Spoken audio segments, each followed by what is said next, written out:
owner and CEO of Sample Companies, a family of businesses which include Greater Living Architecture, Kelly Homes of New York, Claymore Development, and Sample Real Estate. He's been an active leader, partner, contractor, builder, and business consultant within the residential and commercial construction industry for over 20 years. And we've had the honor of working with Doug's team, Greater Living Architecture, for the past couple of years, photographing their beautiful work. And I've always admired Doug from afar.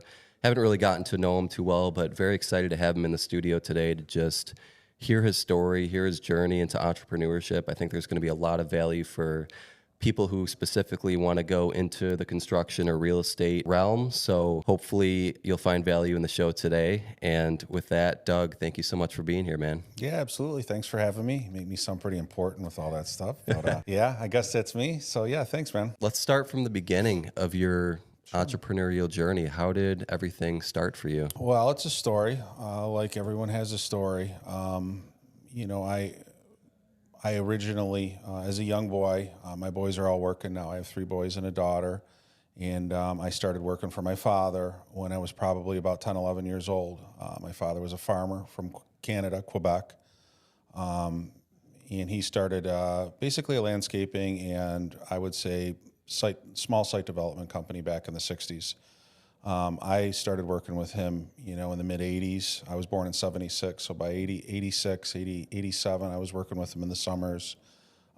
He didn't really have employees and teams the way that we look at a company that has a staff and a team and a service department. It was kind of him with some helpers. He was in the U.S. military as a Canadian citizen. And, he was just that type of guy. I mean, farm boy type of mentality. So I'm the oldest of 2. I have a younger sister. So he kind of took me and I would say he raised me, but, he really pushed me in probably a lot harder than I think I would have ever pushed myself. And at a young age, you don't really realize any of this stuff is happening. You're kind of just, this stinks. Everyone else is out playing all summer. And I spent my summers working. One thing I can say about that, and I've preached it to my 3 boys and my daughter, is, my father always rewarded me. He made me work, and that's the truth. He made me work, forced me to work, but he rewarded me, and simply put, he paid me. And he paid me good, so I could have, at that point, have a bicycle. I had the things that I wanted a 10, 12, 13-year-old would want. And, as things progress, you get older, even at that age, you start to have a little bit more experience. I mean, not type of experience you're thinking of as an experienced manager or laborer, but, you've been doing it for a few years. And, when you hit your teenage years and you have your driver's license, there was a lot more responsibility. And I graduated when I was 17 and I decided to go to SUNY Brockport. I only was out there for about a year. In fact, I think only about a semester. I dropped out the second semester to go back to work. Yep. And, getting back to at that time, you don't really know what you're about yet, or I didn't. And you're just kind of working and trying to make things meet. You're trying to work to buy a car or afford your apartment. I know in my late teens, at 18, I wanted a boat, and that was a driving force behind you had the work ethic, but to do it and want to get up and be excited to do it was about goals. And at that time, the goals were, they were simple. I look back now at how simple, the goals were, at that age. And I'm like, oh my God, when the hell did it get so complicated? And there's not really a lot of people relying on you. So you have the opportunity to kind of freely, just become the person you're going to become, and then as you segue into your 20s, things start to change again. I was dating my now wife ever since I've been 15, and we broke up for a little bit, and she went to college, and you just kind of, that would probably be the period of time where I was most not really sure which direction I wanted to go. And at this point, I really wasn't involved in home construction or architecture or design or anything like that. It was simply in the trenches, running excavators, running bulldozers, and getting paid. And, for me, my period of trying to figure out, what I wanted to do. I mean, in terms of like the big question, what do you want to do with your life? You never really ask yourself that. I never did. And the joke is with my family, I still don't really know what I want to do. I just, you kind of get up and you just do all these different things. And, some days are good, some days are great, some days are awful. But, for me, it was just, figuring out what I was good at was more important than that question that is asked amongst young people now. What makes you happy? What's going to make you happy to wake up every day and do? I still don't really ask myself that question. It's like, what am I good at? Can I really excel at? And what can I do that's going to put food on the table and allow me to have the things that I want in life? Travel and security. Big thing with finances, and the driving force behind a lot of this is, ultimately it's security. It's having a little bit more control over your life than, a corporate employee, as you say. Yeah. You're really living and dying by somebody else's rule book. And I still do. And again, another joke we have is, you work for yourself. It's like, I have more people to answer to than, just about anybody I know. As things progressed through my 20s, I started the real estate company almost, I think, 20 years ago this year in 2004. And in 2000, I took over my father's company, Claymore Development. So I've owned that now for 24 years. 4 years later, I started the real estate company, and that started very, very simple. Buying some rental properties, buying a small piece of property, putting a house up. And then, like a lot of things, as you're hearing me say, it kind of went, and then that kind of turned a corner, 2012, 2013, where I started to have some opportunities, and of course, I was younger, and I took them, and then you find yourself building 2, 3, 4, 5 houses a year. You find yourself building houses for clients that are coming to you. And that brings us to, 2016, 2017, when I had the opportunity to meet Gene Lineri, who was the founder of Greater Living Architecture. I think back in 1970, Gene was looking to sell the company, and I had met Gene at a family function, my sister-in-law's 40th birthday party, actually. And jokingly selling his company, and I had used Greater Living Architecture for our architecture firm and the builds that I was doing. Mm-hmm. And we were having success in the real estate. We were having success with Claymore, the development company, through a lot of hard work and just experience and knowing, really having to make adjustments throughout the course of all those years to stay, viable and, not go extinct. And we took the plunge in 2017 to buy Greater Living Architecture. And at the time, I knew nothing about owning an architecture firm. I'm not an architect. I just said, at the time, as I was 40, and I said, to my wife, I says, we're just going to do it. I'm just going to go for it. I'm going to figure it out. Mm-hmm. And, and getting to a point that, my associate or colleague, Gigi, over there was just segueing to, when I was looking at Greater Living Architecture for a year before you actually technically signed the papers and became the owner, so to speak, it really was a culmination of a lot of things why I was there. But Greater Living at that time, and maybe even so now, I think all companies need this, they needed a good owner. They needed a leader. They didn't need another architect, and they didn't need another designer at that time. And and that's a statement that I when I first had purchased the company, people would come up, not so much anymore, but, oh my, what the hell are you buying? Why would you buy an architecture? What do you know about that? And I said, it was a company that needed a good owner. And not that I knew that I would be a good owner, but I knew that I would be receptive enough to kind of be skipper of that ship. And, as a good skipper, you're the captain, and the captain is, you're gathering information from, other people on the boat.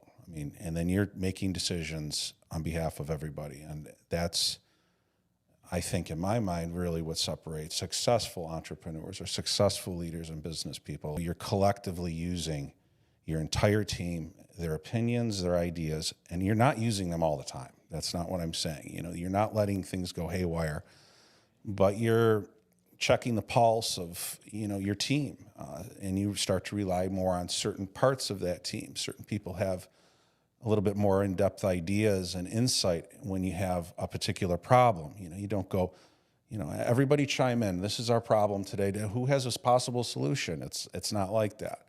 And over time you start to figure out your team's strong points. And every staff member and every team member truly has a different skill set and a strength. And if you can figure that out, all I'm doing is You're just orchestrating this stuff, and it's been a pretty good run so far. I actually didn't even realize that you bought the company. The point about like every business needing a good leader, like you said, you knew nothing about architecture, but here you are running an architecture company, and I think that just goes to show that like there's a skill set, right? There's traits that you need as a leader, as a CEO, to run anything, and those skills, those traits are learnable regardless of what industry you're in. Those points about leadership, I think, are super valuable for anyone listening and whatever you're doing. If you want to just give a brief rundown on each of the companies, so Greater Living, Kelly Homes, Claymore Development, and then Sample Real Estate. Yeah, correct? sure, And absolutely. What each of those and I'll do. keep it brief. Yeah. I got a little bit long-winded there, but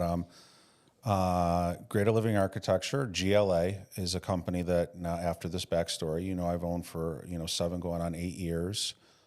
We've grown tremendously. We've started and nurtured and successfully have a commercial department at Greater Living, which was not, it just wasn't there when I purchased the company. Volume, production, I think everything is firing on all cylinders. Really proud of what it looks like and how it operates. Like many families, we have some dysfunctions from time to time, but that's part of a family. So Kelly Homes is a company which I was started back in 2004 with the real estate company. And that's primarily a company that is, advertised and marketed as our custom home building company. So it has really no legal affiliation to GLA. There has no shared staff. The staff all knows each other. We have social events and things like that, work out of different offices. And Kelly Homes is, again, a custom home building company where we have our own communities. We build custom homes, primarily on the west side of Rochester.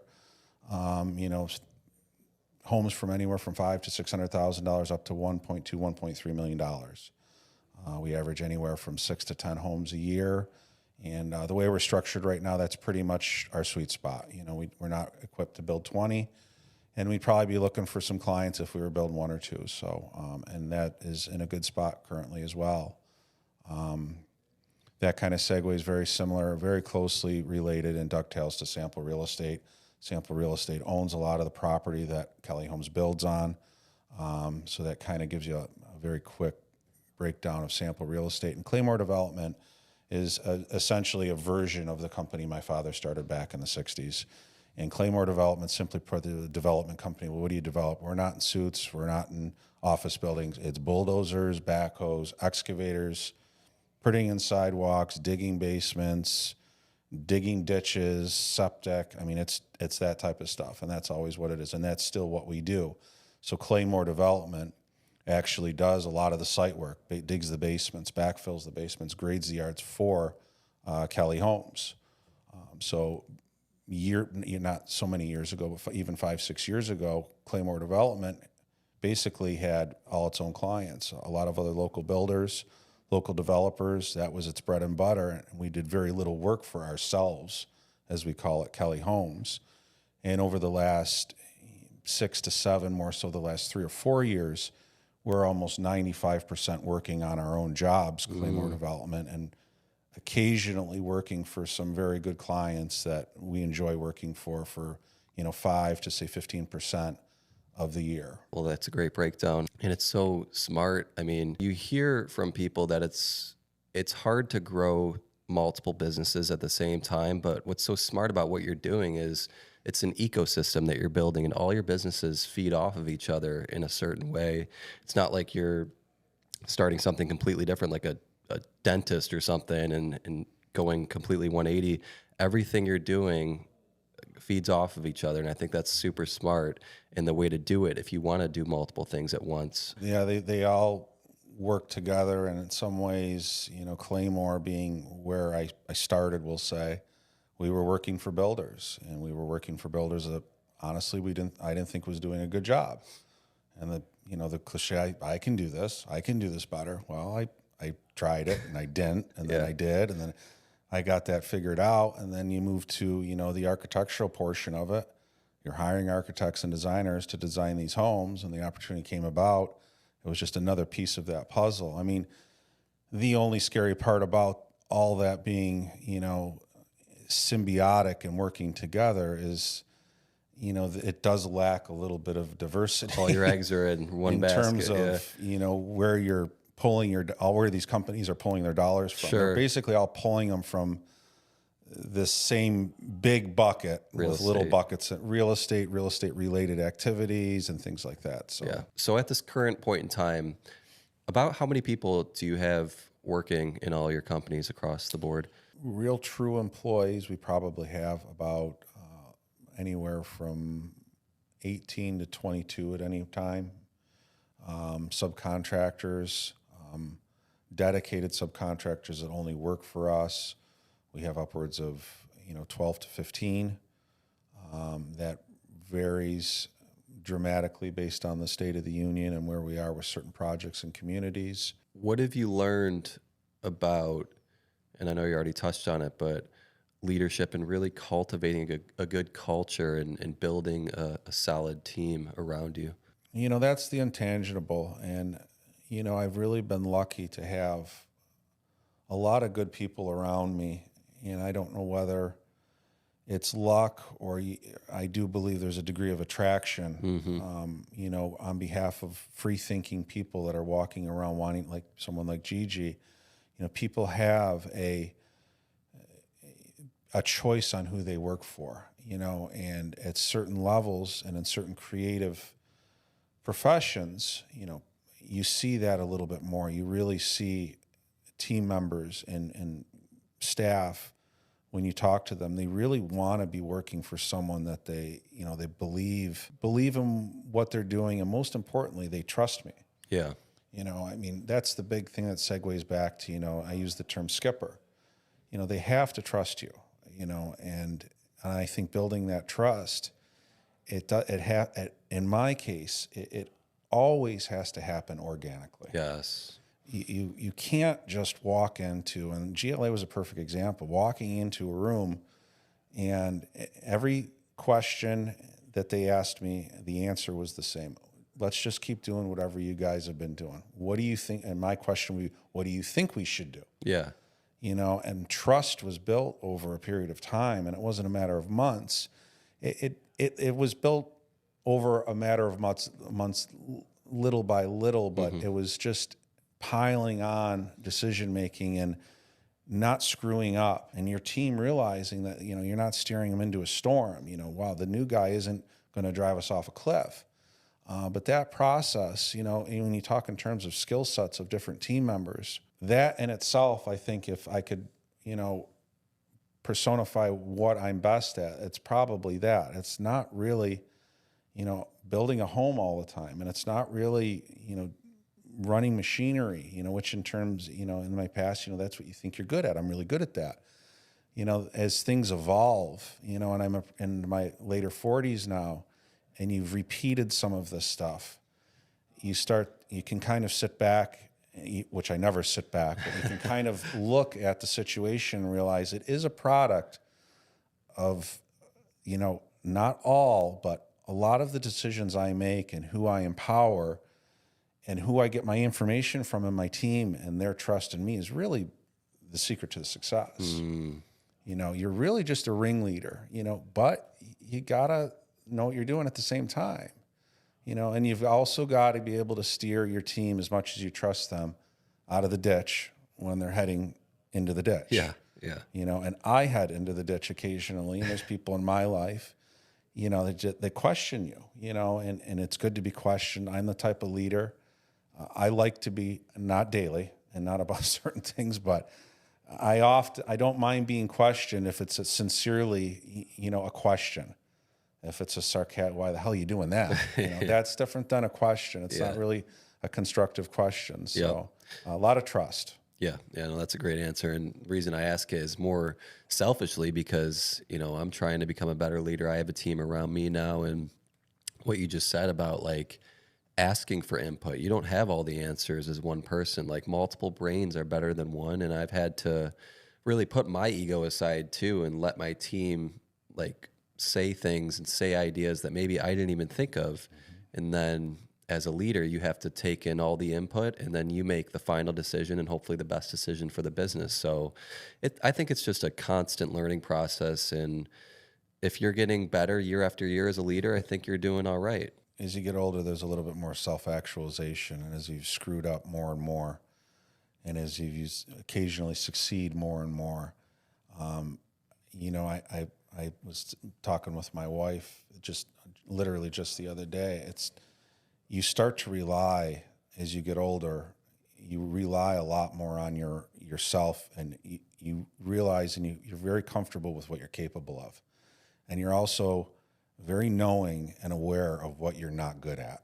And I think that is almost, or more important in some cases, knowing what you're not good at and not steering away from it, but getting assistance with it. Yeah. Doesn't mean you're not, the skipper of the ship is not the mechanic. Yeah. But you need the mechanic just as valuable as the guy steering the ship. Yeah. And if you look at things like that, you kind of become very humble, and, the ego thing goes away. It's gone away for me, years ago. There just isn't any place for it. But I do know leaders that lead with an iron fist. They don't want input. I'm here for a reason. If you don't do it my way, you get out. And they have success, some of them despite themselves. But, and I've had this conversation with my father even, and that's kind of how he ran his show. And for me, that's just not how I'm going to live my life. And for me, it takes too much energy to be that much of my way or the highway sort of guy. And it's just not in my nature, and it can be confused with being naive at times, but. Sure.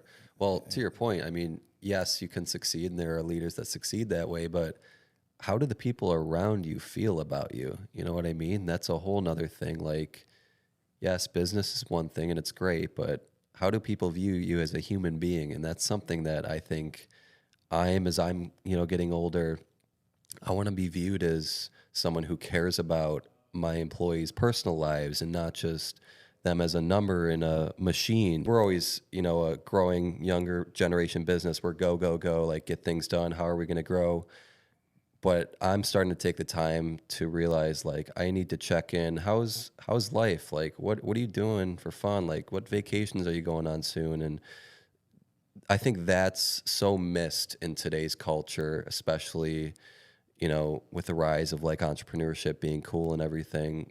Just there's soft skills that you need as an entrepreneur to succeed, and I'm continuing to learn those as well. Very, very important stuff. Yeah. Very important stuff. What would you say, if you had to narrow it down, what's one of the biggest lessons that you've learned in entrepreneurship? Lesson 1, 2, and 3 is failing. Fail. And 4. Failure is humbling. So, I mean, when you fail, the first emotion, for me anyways, is, there is a degree of embarrassment.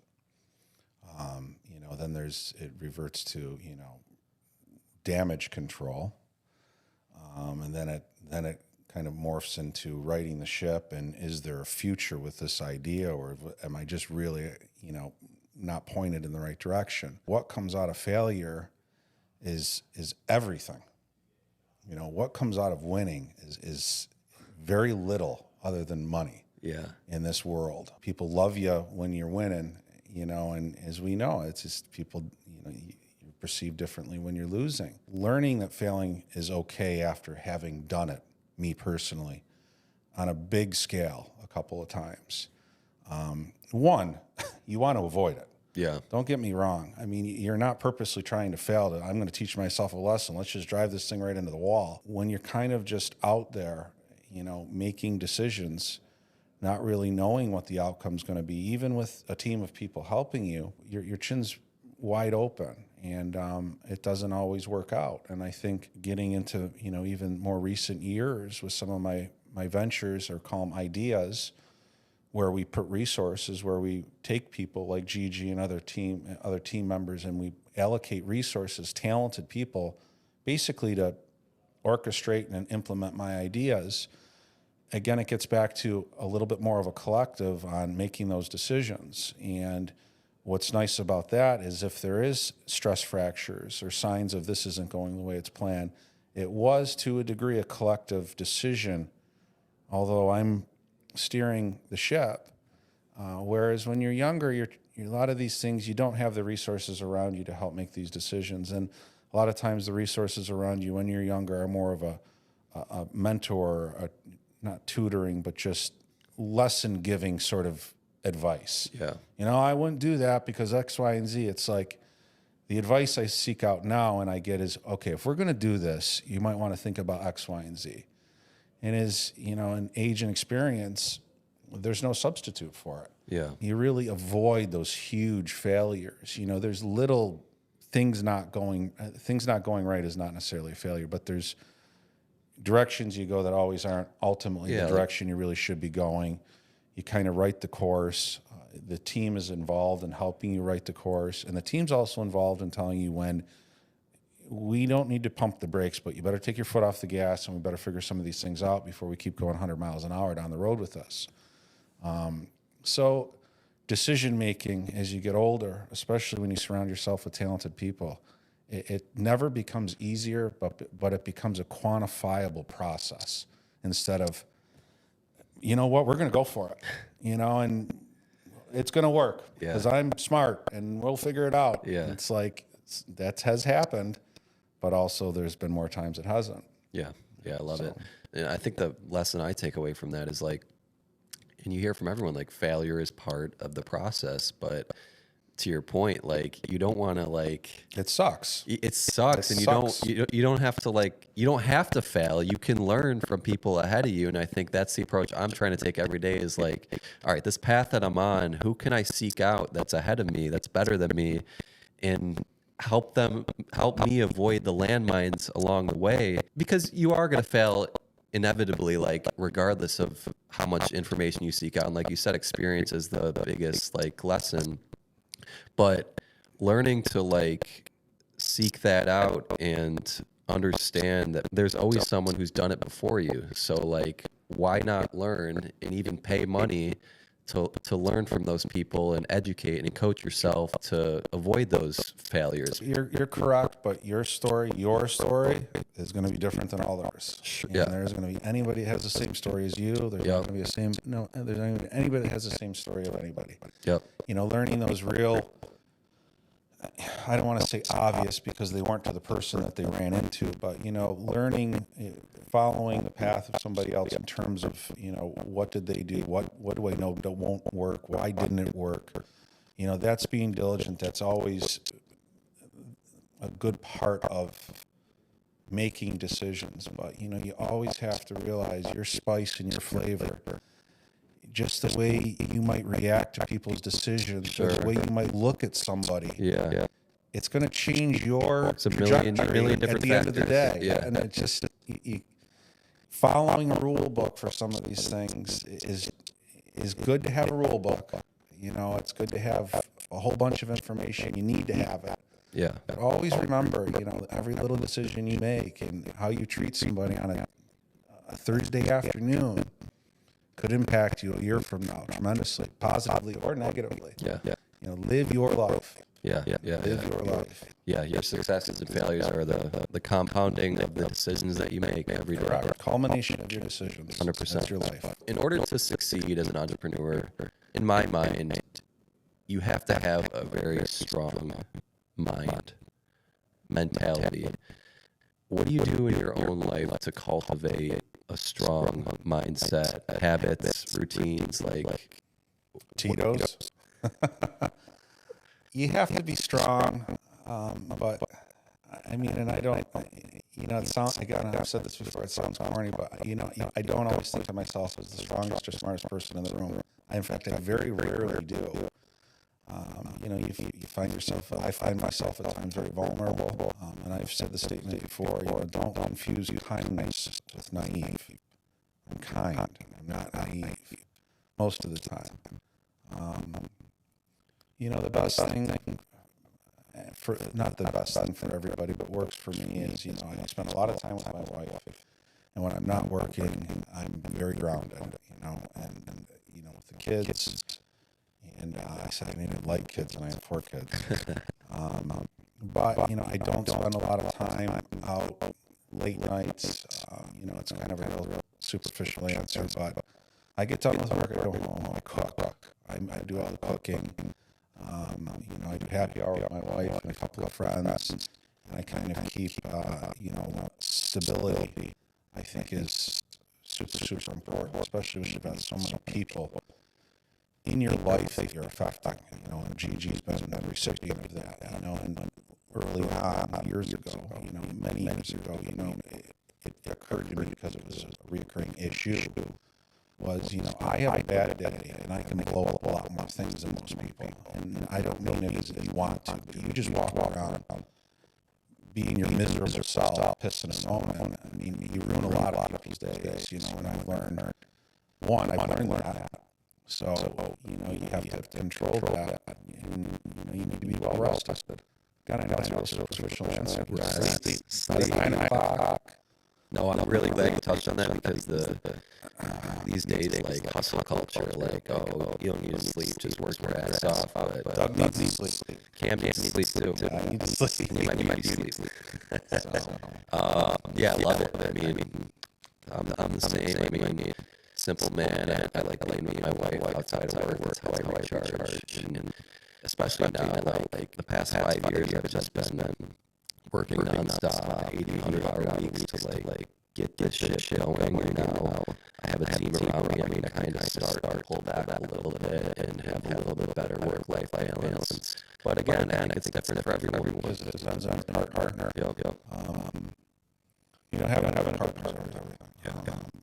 Without a good partner, you're doomed. You really are. The big D words we all know, divorce. I mean, I can't tell you how many guys, their story would have been a very different story. Their lives would have been in a different direction with a partner.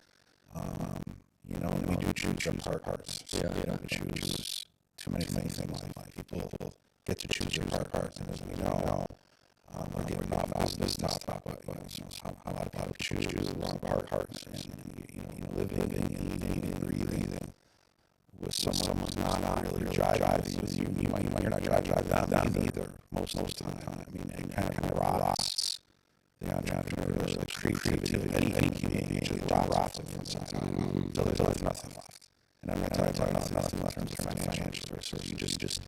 You can't think straight. And you wake up not able to focus. You go to bed annoyed, and you just repeat. So it kind of touches on stable, have a stable environment, and you don't just have creative. Stay away from shit that's going to cause a problem. And people that matter.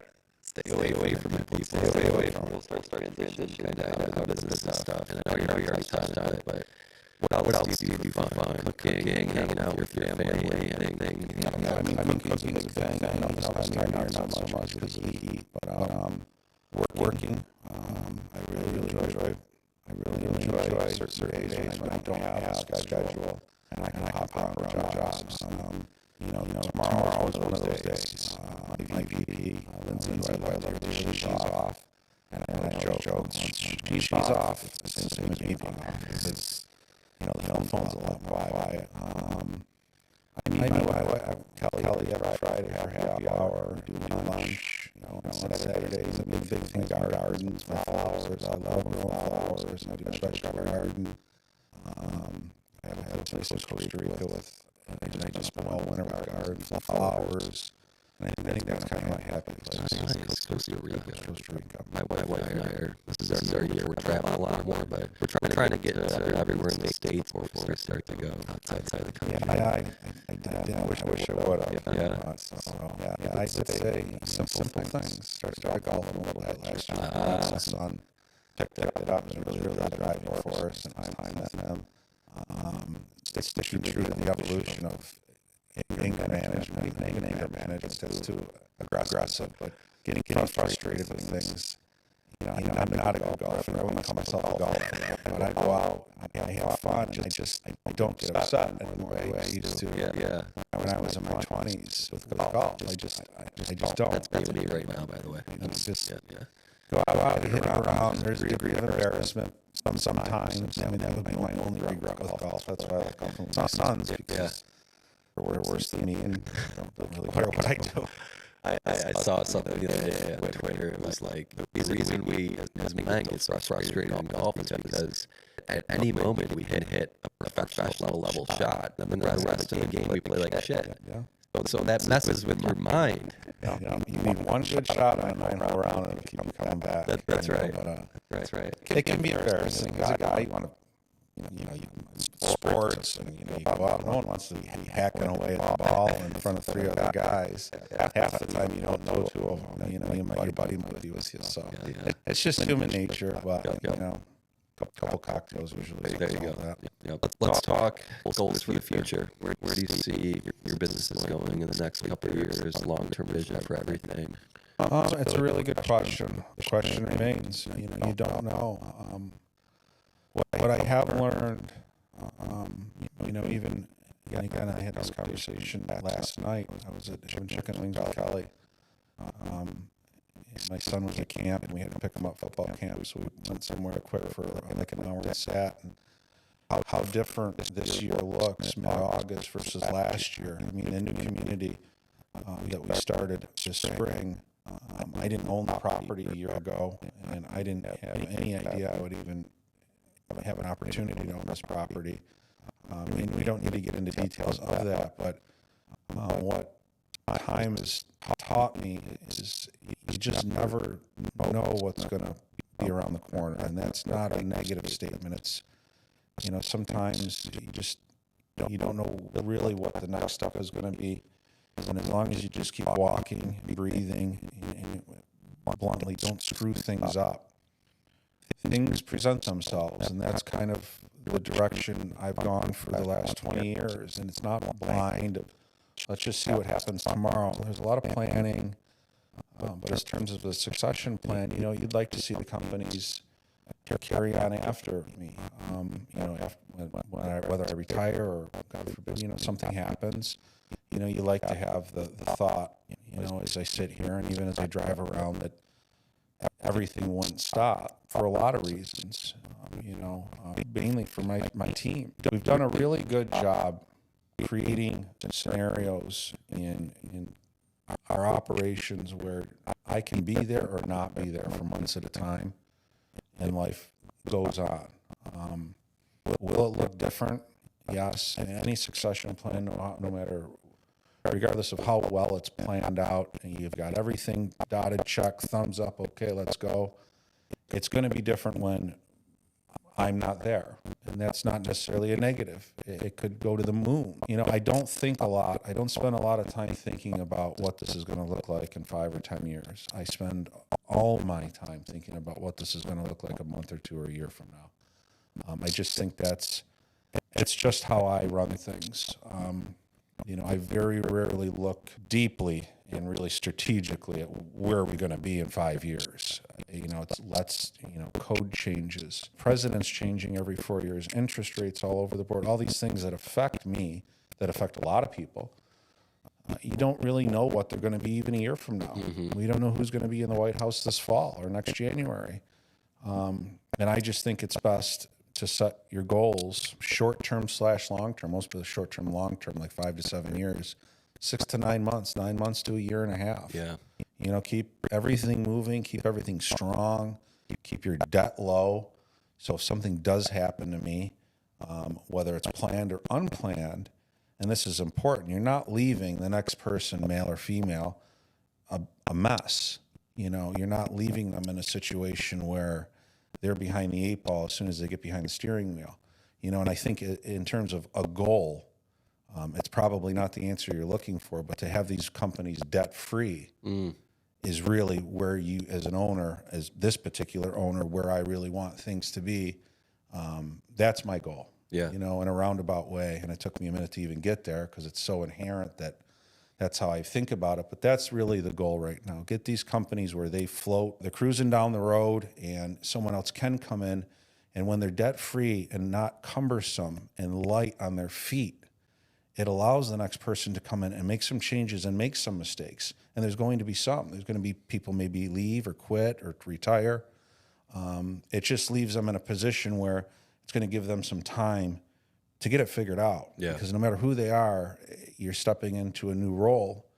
And Gene Lanieri with Greater Living, and I'm going on and on about this, but he left me in a situation very similar, and my father did with Claymore. They had the company to a point where I took over something that was very healthy, and it allowed me to experiment is not really the right word, but make subtle changes and put your touches on it, which any owner or entrepreneur is going to do, and have a little bit of leeway there. If it's not exactly the way you wanted it to look or smell, you don't hit a brick wall, 2 months after acquisition. So long answer, but Yeah, that was great. Love that.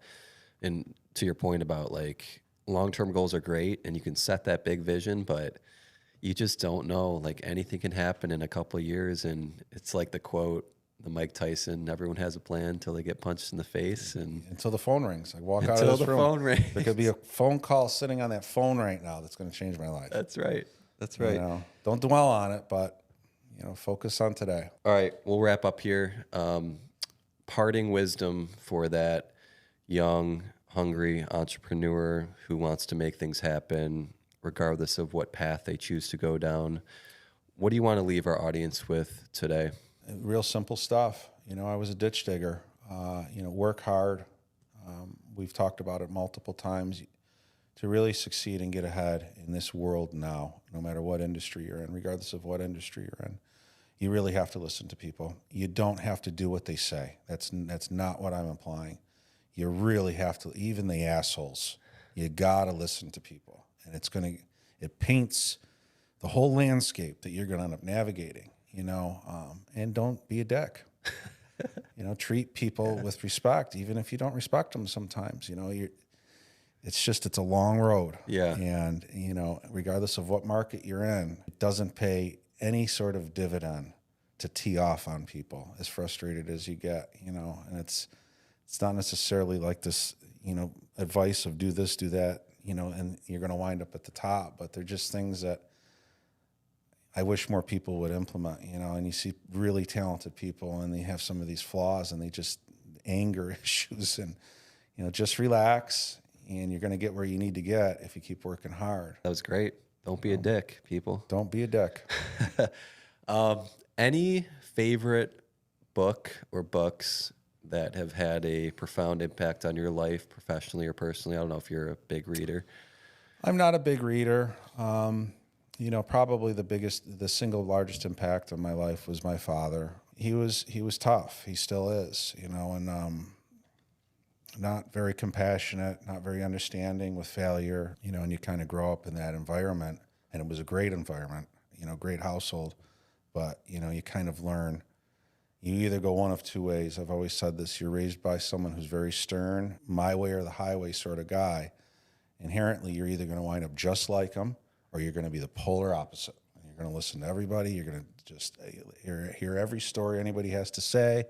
You're going to believe people when more than likely they're lying to you, and and that's kind of the story with my father and I, but he's why I'm here today. Awesome. My mother, of course, but my father is pretty much my mentor, and he's still around. Love it. It's a beautiful thing. Doug, this has been awesome. Thank you so much. Yeah, thank you, man. It's been great. Let's plug anything you want to plug, website, social media, your new development going on. People want to work with us because they want to work with us. Yes. And it's a really flattering feeling. Competing realtors, I know from ours just the other day, they said people are paying more for our product, in some case, our homes, and they're living in places, and some of our lots are not the most desirable, still beautiful. And this was a realtor naysaying, but she just couldn't get her head around why some of these things were happening in our camp, positive things, and basements going and things. And, you know, our realtor, Rick Borelli, who I'll Rick. give him a plug. Rick's awesome. Shout out to Rick. You know, Rick simply says, you know, these people want to build with Kelly Homes. They want to build with Lindsay and Doug and Gigi. You know, that's just all there is to it. Yeah. You know, and that's what you're buying. Yeah. You know, at the end of the day, you're going to get a house, you know, with any of these people you build for, you know, but they really want the relationship. And they want to go through the 1 year experience. I mean, and call it a year from the time we meet, if not longer. They want to go through that 1 year experience with our team, and that's super flattering. Love it. My wife and I are thinking about building. Kelly Homes will be the first that we go to when we go through that process. GLA is known for their home plans, whether it's residential, commercial. Their tagline is "Let's make plans." So, guys, if you need a home, reach out to them. They're the people. Doug, thank you again for coming on today. Absolutely. Your story is inspiring. There's so many gold nuggets that you shared today. I think our audience. Nuggets. I don't know if they're gold. But No, I think our audience will get a lot of value out of it, and just very, very honored to have you here. So that's great. I appreciate you thinking of me. Honestly, that's really cool. Thank you. Absolutely. Well, guys, I hope you found value in the show, and please share it with an aspiring entrepreneur if you know one. Likes and shares help the show grow. Other than that, we will